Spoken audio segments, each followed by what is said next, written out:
Assalamualaikum warahmatullahi wabarakatuh. Selamat pagi anak-anak semua. Semoga anak-anak semua dalam keadaan sehat. Nah, pada hari ini kita akan mempelajari ikatan kimia. Pada pelajaran ikatan kimia, yang pertama yang akan kita pelajari yaitu kestabilan unsur. Yang kedua, pengertian ikatan kimia. Yang ketiga, ikatan ion. Yang keempat, ikatan kovalen. Yang kelima, ikatan kovalen koordinasi. Yang keenam, sifat senyawa ion dan senyawa kovalen. Jadi anak-anak, di sini ada gambar tabel periodik, di mana untuk golongan dia dimulai dari atas ke bawah, sedangkan untuk periode dari kiri ke kanan. Jadi anak-anak, untuk golongan 1A dimulai dari hidrogen dari atas sampai bawah, dia termasuk ke dalam golongan 1A. Begitu juga dengan golongan 2A. Nah, untuk golongan 2A dimulai dari dari atas sampai ke bawah. Jadi untuk yang golongan 3A yang selanjutnya yaitu yang dimulai dari B, boron, sampai ke bawah. Jadi begitu juga untuk golongan 4A, 5A, 6A, 7A, dan 8A. Jadi yang untuk 8A itulah yang dikatakan golongan paling stabil karena sesuai dengan aturan kaidah oktet.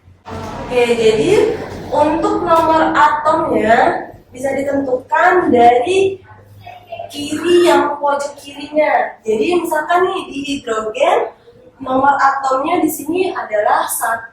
Jadi untuk kita konfigurasi elektronnya dari nomor atom yang di ujung kiri jadi adalah 1. Nah, begitu pula dengan yang Na. Nah, yang Na nih, misalkan yang pojok kirinya yaitu 11. Jadi yang Na konfigurasi elektronnya 281. Jadi pada kestabilan unsur yang akan kita pelajari yaitu atom-atom gas mulia bersifat stabil, sedangkan atom-atom yang lainnya tidak bersifat stabil. Nah, ini dikarenakan pada golongan 8A gas mulia, dia mengikuti kaidah aturan oktet ataupun duplet. Nah, contohnya seperti ini. Untuk gas helium, dia memiliki nomor atom 2, di mana konfigurasi elektronnya yaitu 2. Nah, lalu yang contohnya selanjutnya yaitu neon. Nah, neon ini memiliki nomor atom 10, di mana konfigurasi elektronnya 2, 8. Nah, selanjutnya yaitu untuk argon. Nah, argon ini memiliki nomor atom 18, di mana untuk konfigurasi elektronnya 2, 8, 8. Nah, untuk selanjutnya yaitu kripton. Nah, untuk kripton ini dia memiliki nomor atom 36, di mana untuk konfigurasi elektronnya 2, 8, 18, 8. Nah, jadi untuk golongan gas mulia atau golongan 8A, dia sangat stabil karena mengikuti kaidah aturan oktet ataupun duplet, di mana elektrovalensinya berjumlah 8 ataupun 2. Nah, apa itu ikatan kimia? Jadi ikatan kimia yaitu gaya tarik-menarik antara atom-atomnya untuk membentuk senyawa. Jadi ada jenis-jenis ikatan kimia nih. Yang pertama ikatan ion, yang kedua ikatan kovalen, yang ketiga ikatan kovalen koordinasi, dan yang keempat ikatan logam. Nah, jadi mengapa nih terjadi ikatan kimia? Jadi atom-atom yang berikatan itu saling membentuk untuk mencapai kestabilan. Jadi atom-atom selain dari golongan 8A, dia saling membentuk satu sama lain untuk mencapai kestabilan sesuai dari kaidah aturan oktet ataupun duplet. Nah, jadi untuk atom-atom yang belum terisi penuh elektrovalensinya, maka ia akan membentuk dengan atom yang lain sehingga mencapai kestabilannya. Jadi yang bisa dilihat dari unsur-unsur gas mulia yang sebelumnya elektrovalensinya sudah terisi penuh seperti 2 dan 8. Nah, yang selanjutnya, bagaimana cara atom yang tidak stabil untuk mencapai kestabilannya? Yang pertama yaitu melepaskan elektron. Jadi untuk atom-atom di golongan 1A, 2A, dan 3A cenderung untuk melepaskan elektronnya dan dia akan berubah menjadi ion positif. Nah, yang selanjutnya yaitu menerima elektron. Untuk atom golongan 4A, 5A, 6A, dan 7A, dia memiliki kecenderungan untuk menerima elektron. Nah, ketika ia menerima elektron, maka ia akan berubah menjadi ion negatif atau anion. Nah, contohnya yaitu di golongan 1 seperti natrium. Nah, natrium ini dia memiliki nomor atom 11, di mana konfigurasi elektronnya 2, 8, 1. Nah, untuk natrium, untuk mencapai kestabilannya, dia harus melepaskan elektron. Nah, selanjutnya yaitu untuk golongan 2, magnesium. Nah, magnesium memiliki nomor atom 12, 2, 8, 2. Jadi magnesium untuk mencapai kestabilannya dia harus melepaskan 2 elektron yang nantinya akan menjadi Mg2+. Nah, oke, jadi yang selanjutnya yaitu ikatan ion. Jadi ikatan ion ini terjadi antara unsur logam dan non-logam. Jadi dia terbentuk antara ion positif dan negatif, dan senyawa yang dihasilkan adalah senyawa ion.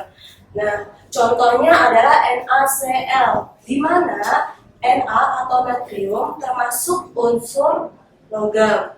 Natrium memiliki nomor atom 11 dengan konfigurasi elektronnya 2, 8, 1. Untuk mencapai kestabilannya, maka ia melepaskan 1 elektron. Selanjutnya yaitu Cl. Nah, Cl ini atau klorin, dia termasuk ke dalam unsur non-logam, di mana memiliki nomor atom 17, 2, 8, 7. Jadi, natrium dan klorin saling membentuk satu sama lain, sehingga menghasilkan NaCl. Selanjutnya yaitu ikatan kovalen. Ikatan kovalen ini terjadi karena pemakaian bersama-sama elektronnya. Nah, ikatan kovalen ini terjadi antara senyawa non-logam dan non-logam. Nah, untuk ikatan kovalen, dia ada 3 jenisnya. Yang pertama, kovalen tunggal. Nah, kovalen tunggal ini adalah ikatan kovalen dengan satu garis atau sepasang elektron berikatan, contohnya H2. Nah, seperti yang kita tahu, hidrogen memiliki nomor atom 1, sehingga untuk stabil dia membutuhkan 1 elektron. Jadi dia berpasangan dengan hidrogen untuk mencapai kestabilan, di mana untuk yang hidrogen sebelah kiri dia memiliki nomor atom 1, 2.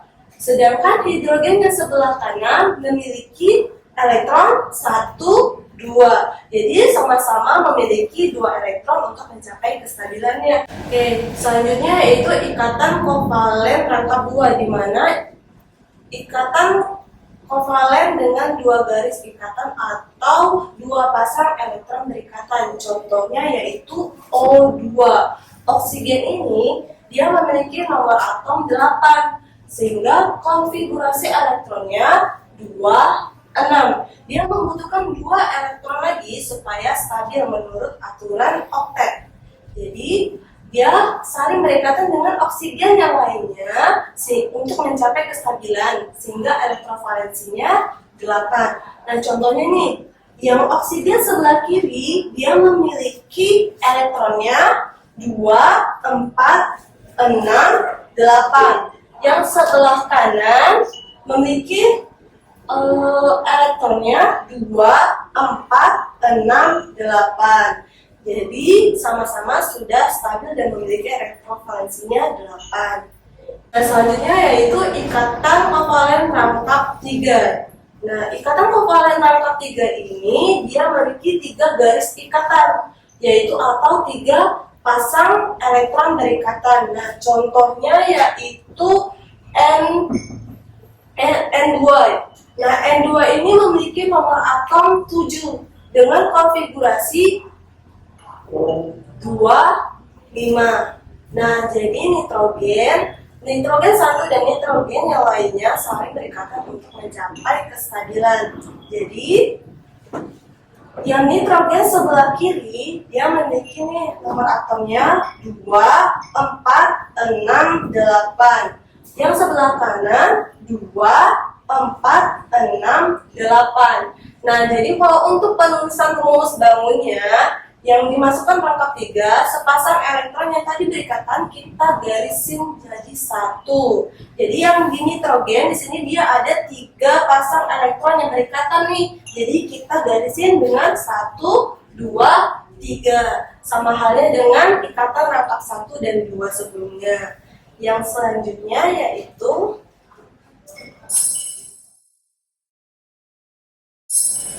ikatan kovalen koordinasi. Jadi ikatan yang terjadi antara pemakaian bersama elektronnya, di mana pasangan elektronnya berasal dari salah satu atom saja. Nah, misalkan di sini contohnya NH3 ditambah H+ menghasilkan NH4+.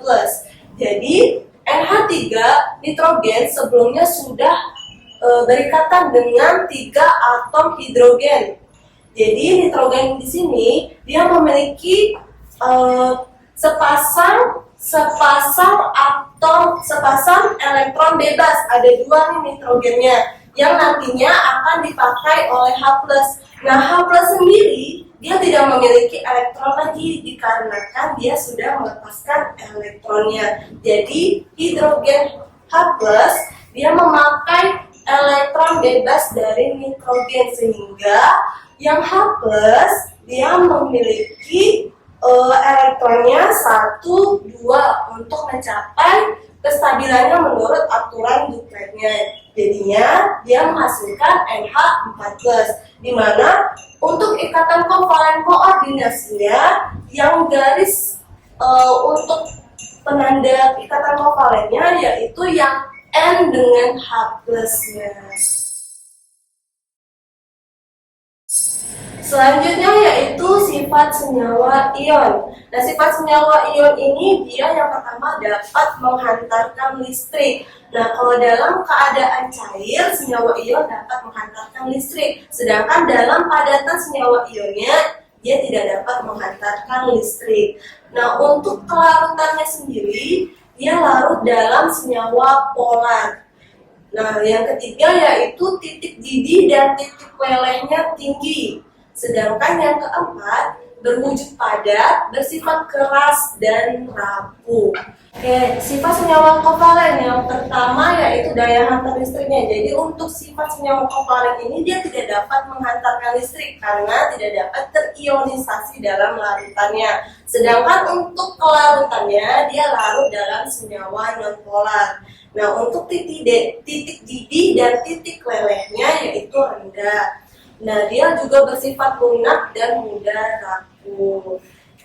Oke, sekian untuk pelajaran ikatan kimia. Sampai berjumpa lagi ya anak-anak.